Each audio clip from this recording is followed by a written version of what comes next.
નમસ્કાર વિદ્યાર્થી મિત્રો, તાજેતરમાં જ ગુજરાત ગૌણ સેવા પસંદગી મંડળ દ્વારા જે એક્ઝામ કન્ડક્ટ થઈ રેવન્યુ તલાટી એક્ઝામિનેશન 2025 એનું અંગ્રેજી ભાષાનું પેપર સોલ્યુશન આજે આપણે કરવા જઈ રહ્યા છીએ.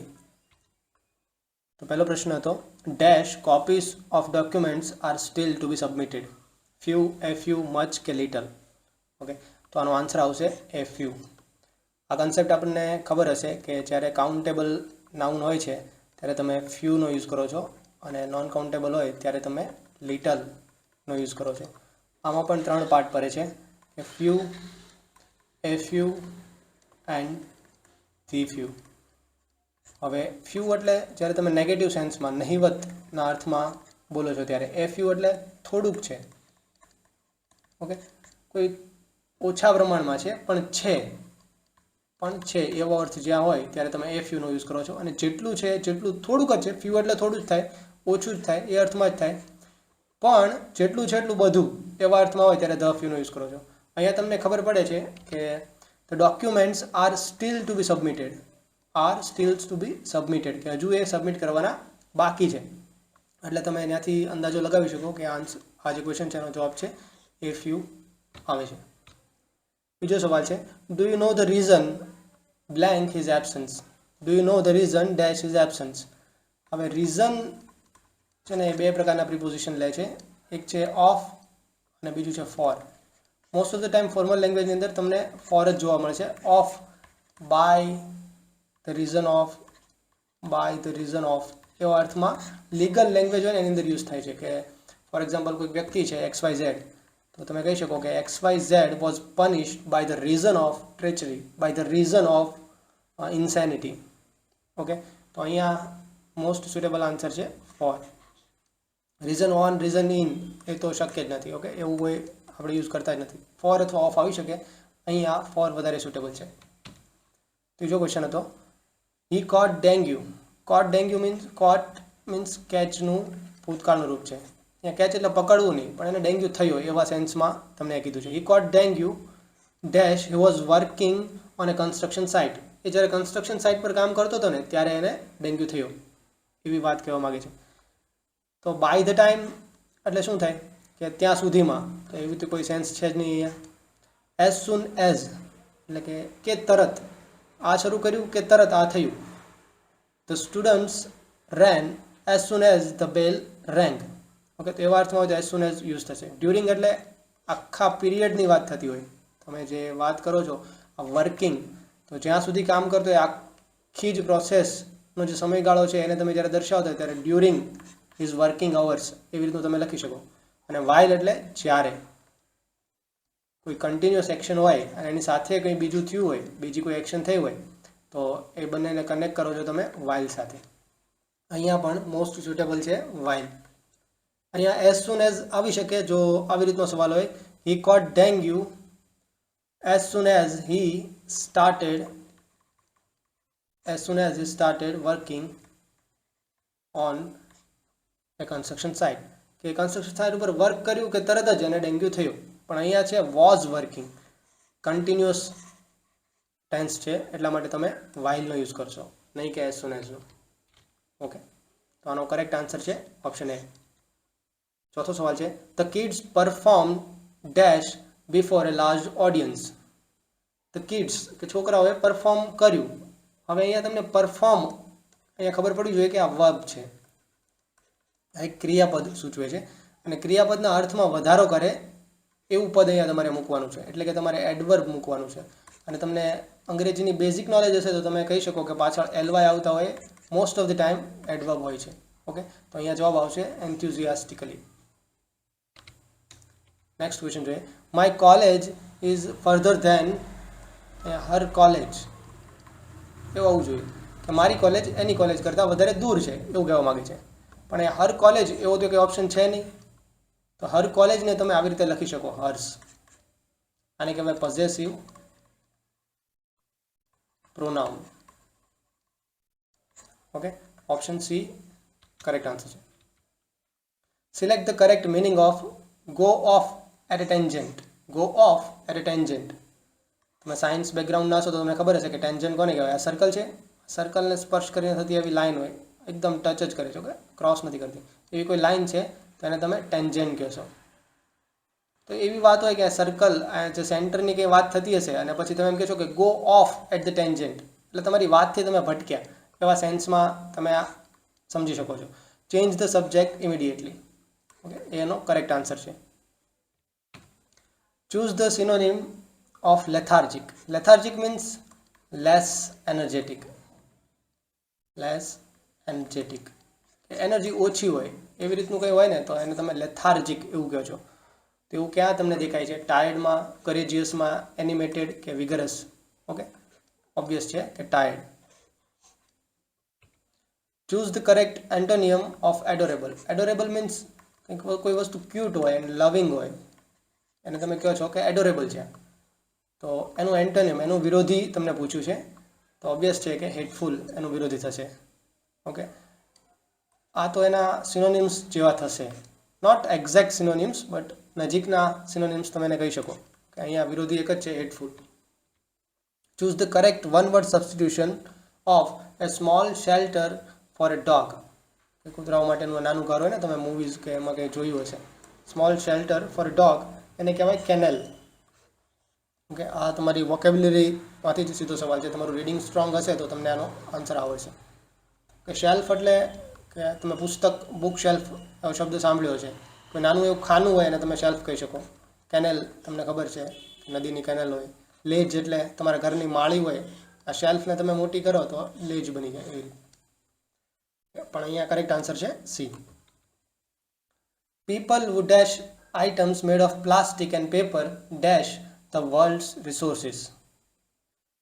હવે આવા રીતના જે સવાલ હોય, જે ટેન્સના સવાલ હોય, એમાં તમારે સવાલની વાંચવાનો અને સાથે સાથે ઓપ્શન પણ એક સાથે જ એક ગ્લાન્સ લઈ લેવાની. ફોર એક્ઝામ્પલ, અહીંયા રિસાયકલિંગની વાત છે અને વેસ્ટની વાત છે, તો એક જનરલ સેન્સમાં વાત થઈ રહી છે. જનરલ સેન્સમાં આ વાત થઈ રહી છે, એ તો તમને દેખાય છે. તો જનરલ સેન્સમાં વાત થતી હોય ને ત્યારે તમે બે ટેન્સનો યુઝ કરો છો. એક છે સિમ્પલ પ્રેઝન્ટ અને કન્ટિન્યુઅસ પ્રેઝન્ટ.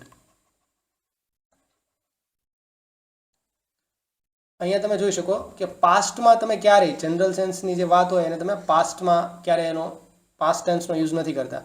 તો એનાથી પણ તમે એલિમિનેટ કરી શકો. આ ઓપ્શનમાં પણ પાસ્ટની વાત છે, આ ઓપ્શનમાં પણ પાસ્ટ ટેન્સ છે, આ ઓપ્શનમાં પણ પાસ્ટ ટેન્સ છે. એક જ ટેન્સ છે જે પ્રેઝન્ટ સૂચવે છે. હવે આપણે જોઈએ કે the people who don't recycle items made of plastic and paper are wasting the world's resources. Okay, perfectly sense બનાવે છે. તો option B is correct answer. આગળનો સવાલ જોઈએ. I dash to see you tomorrow but now I find I can't. I dash see you tomorrow but now I find I can't. હવે આને તમારે solve કરવો હોય ને તો પહેલાં તમે આ વાક્યને પકડો. But now I find I can't. અત્યારની વાત છે, રાઇટ નાઉ. આ ટાઈમલાઈન પર અત્યારની વાત છે, right now. I find I can't. અત્યારે હવે મને એવું દેખાય છે. ફાઇન્ડ એટલે દેખાય એવું ના થાય, પણ હવે મને એવું લાગે છે કે હવે મને એવું દેખાય છે કે હવે હું નહીં કરી શકું. તો શું નહીં કરી શકે? આ પાછળ કોઈક ઇવેન્ટ છે, પાછળ કોઈ ઘટના છે, એ હવે એ નહીં કરી શકે. તો આ જે વાત છે એ અત્યારથી પાછળની વાત છે, એટલે એને તમે પાસ્ટમાં લખશો. હવે પાસ્ટની અંદર અહીંયા ટુમોરો છે એટલે વિલ લખવું ઓબ્વિયસ બને છે, એવું લાગે આપણને, પણ આ આન્સર નથી. તમારો આન્સર છે was coming. I was coming to see you tomorrow, કે હું કાલે તને મળવા આવવાનો હતો. But now I find I can't, પણ હવે મને લાગે છે કે હવે હું નહીં આવી શકું, કંઈક બીજું કંઈ કામ આવી ગયું હશે. ઓકે, તો આવી રીતની સ્કેડ્યુલ ઇવેન્ટ હોય એના માટે તમે યુઝ કરો છો એમ, ઇઝ, આર, અને ભૂતકાળ હોય તો વોઝ, વેર, પછી આઈએનજી વાળું રૂપ હોય અને પછી ટુ હોય અને પછી કંઈક બીજું કોઈ વર્બ હોય. ઓકે, આવી રીતનાથી વાક્ય રીતના તમે યુઝ કરો છો કોઈ સ્કેડ્યુલ ઇવેન્ટ માટે. કોઈ વાત તમે નક્કી કરી હોય કે તમે આમ કરશો એના માટે, તો એ વાત જ અહીંયા થઈ રહી છે. આ પાછળનું જે સેન્ટેન્સ આપ્યું છે એના આધારે તમે આનો આન્સર સી લખી શકો. The department has already declared all the details of the investigation. The department has already declared all the details of the investigation. Change the voice. Voice change કરવાનો. Voice change કરતી વખતે આપણે શું વિચારીએ છીએ કે આનો ઓબ્જેક્ટ પહેલાં આપણે ફાઇન્ડ કરીએ.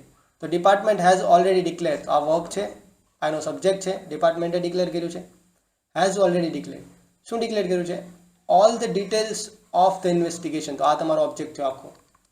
તો એ જુઓ કે ક્યાં ઓબ્જેક્ટને સબ્જેક્ટના સ્થાન પર મૂક્યો છે. આમાં પણ છે, આમાં પણ છે, આમાં પણ છે, બધામાં સેમ જ છે. તો હવે બીજી વસ્તુ હોય છે કે વોઇસ ચેન્જ કરતી વખતે ટેન્સમાં બદલાવ થતો નથી. ટેન્સ ચેન્જ થતો નથી. અહીંયા કયો ટેન્સ છે? Has plus V3. તો એનું પેસિવ કરશો તો શું થશે કે હેઝ બીન, અને V3 અહીંયા શું છે? ડિક્લેર્ડ. ઓકે, હેઝ અથવા હેવ તમારા સબ્જેક્ટ પ્રમાણે આવશે. Have has plus bin plus declared. તો એવું ક્યાં છે? અહીંયા તો હેડ કરી દીધું છે, આ તો નહીં આવે. વેર બિંગ ડિક્લેર્ડ, અહીંયા પણ આ બંનેમાં તમારો ટેન્સ ચેન્જ થયો છે એટલે એ ઓપ્શન નહીં આવે. ક્યારેય એક્ટિવ પેસિવ તમે જ્યારે ભણતા હો ત્યારે ટેન્સ ચેન્જ ના થાય. હવે અહીંયા જો હેવ આવશે કે હેઝ આવશે, બાકી બધું સેમ જ છે. એ હેવ કે હેઝ એ ડિસાઇડ થાય તમારા સબ્જેક્ટના આધારે. સબ્જેક્ટ શું છે? ડિટેલ્સ. બહુવચન છે, બહુવચનનો હોય તો તમે હેવનો યુઝ કરો છો.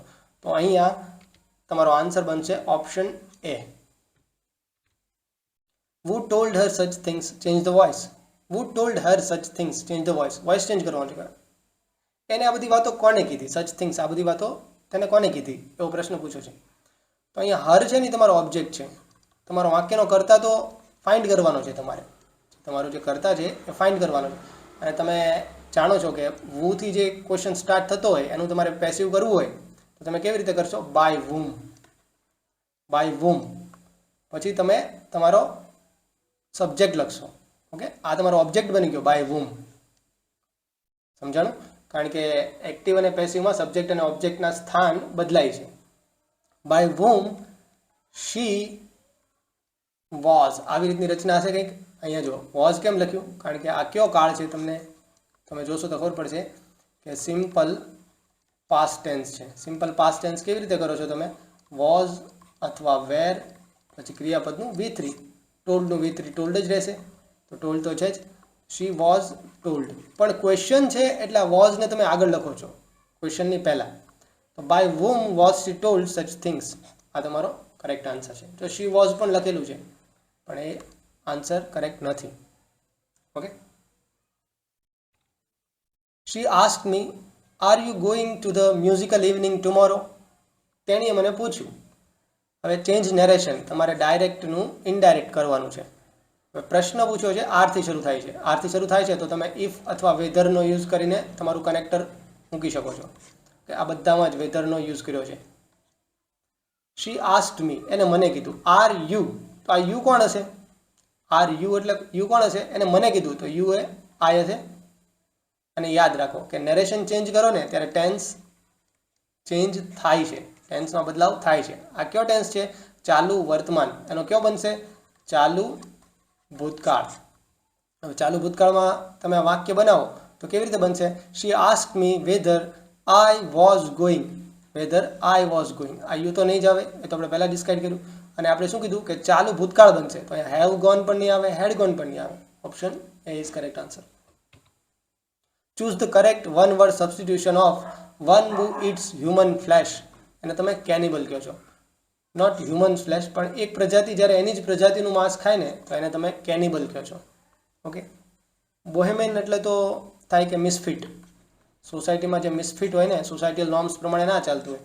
એસ્થેટિક એટલે સાધુ સંન્યાસી ટાઈપ, અને aesthetic is relating to beauty. અહીંયા કરેક્ટ આન્સર છે A, cannibal. We should be well aware of the dash present threat of natural disaster. Select the correct prefix. Prefix એટલે પ્રેઝન્ટને એવો કયો પ્રિફિક્સ લગાડશો કે આ વાક્યને કોઈ મિનિંગ મળે. તો અહીંયા એ પ્રેઝન્ટ એવું તો કંઈ શબ્દ નથી, ડી પ્રેઝન્ટ એવો કોઈ શબ્દ નથી, એન પ્રેઝન્ટ એવું નહીં. ઓમની એક શબ્દ છે, ઓમની એટલે સર્વ. તો અહીંયા તમે કહી શકો કે ઓમની પ્રેઝન્ટ. ઓમની પ્રેઝન્ટ એટલે તમને ખબર હશે, ઓમની પ્રેઝન્ટ એટલે શું થાય કે સર્વવ્યાપી. સર્વવ્યાપી, હર જગ્યાએ હાજર હોય. પ્રેઝન્ટ એટલે હાજર હોવું. ઓમની એક ગ્રીક શબ્દ છે, એનો મતલબ થાય છે સર્વ. ઓમની પ્રેઝન્ટ, ઓમની પેટેન્ટ, ભગવાન માટે આ શબ્દો યુઝ થાય છે. Okay, we should be well aware of the omnipresent threat. આ ડર, આ થ્રેટ છે, આ જે ધમકી છે, ઓમની પ્રેઝન્ટ સર્વવ્યાપી થ્રેટ છે of natural disaster. It makes sense also. Okay, આનો કરેક્ટ આન્સર છે બી. આગળ જોઈએ. I had dash there for some time before getting up. જાગતા પહેલા આઈ હેડ એટલે આ પૂર્ણકાળ છે. કેવો છે? પૂર્ણકાળ. પૂર્ણકાળમાં શું આવશે? I had plus V3. I had there for some time. હવે કઈ ક્રિયા કરી રહ્યો છે જાગતા પહેલા? તો લેઇન લખ્યું છે, લેડ લખ્યું છે, લાય લખ્યું છે, લેડ લખ્યું છે. હવે આના માટે તમને બે વર્બ ખબર હોવા જોઈએ. એક છે લાય. લાય એટલે ખોટું બોલવું એવું પણ થાય, પણ અહીંયા બીજો પણ એનો અર્થ થાય છે. લાય એટલે સૂવું, આડું પડવું. જ્યારે તમે પોતે આડા પડો છો, સૂવો છો, ત્યારે તમે આ વર્બનો યુઝ કરો છો. બીજો એક શબ્દ છે લે. લે એટલે સુવડાવવું, હોરિઝોન્ટલ ગોઠવવું, કંઈક આડું પાડવું, આડું પાડવું, આવા અર્થમાં એનો અર્થ થાય છે લે. હવે લાય છે ને એના બીજા રૂપો તમે જોઈશો ને તો આવી રીતના મળશે. એનું ભૂતકાળનું રૂપ લે થાય. આની યારે કન્ફ્યુઝ ના કરતા, અલગ જ છે. એનું ભૂતકાળનું રૂપ લે થાય અને એનું ભૂતકૃદન થશે લેઇન. અને આ લે છે ને એનું ભૂતકાળનું રૂપ થશે લેઇડ અને ભૂતકૃદન પણ થશે લેઇડ. ઓકે, હવે કેચ ક્યાં છે? તો તમે એમ બોલી શકો કે I laid the bedsheet. I laid the bedsheet. મેં બેડશીટ પાથરી. I laid the bedsheet. હવે જો આ લેડ છે ને ટ્રાન્ઝિટિવ વર્બ છે. આની પાછળ કોઈક ને કોઈક ઓબ્જેક્ટ હશે જ, કોઈકનો કોઈક ઓબ્જેક્ટ હશે ને હશે જ. પણ આ લે છે ને એ ટ્રાન્ઝિટિવ નથી, એટલે એની પાછળ કોઈ ઓબ્જેક્ટની જરૂર નથી પડતી. તમે એમ બોલી શકો કે આઈ લે, આઈ લાય. ઓકે, આઈ લાય ઓન ધી ફ્લોર. હું ફ્લોર પર સૂતો. આઈ લાય ઓન ધ ફ્લોર. હવે અહીંયા તમારી પાસે કયું છે? પાછળ કોઈ ઓબ્જેક્ટ છે નથી ને, સીધું ધેર શબ્દ શું છે? તો ધેર તો તમારું એડવર્બ છે. તો આઈ હેડ પછી તમે જે લેનો યુઝ કરો છો ને, જે લાયનો યુઝ કરો છો ને, એ આવડવા છે.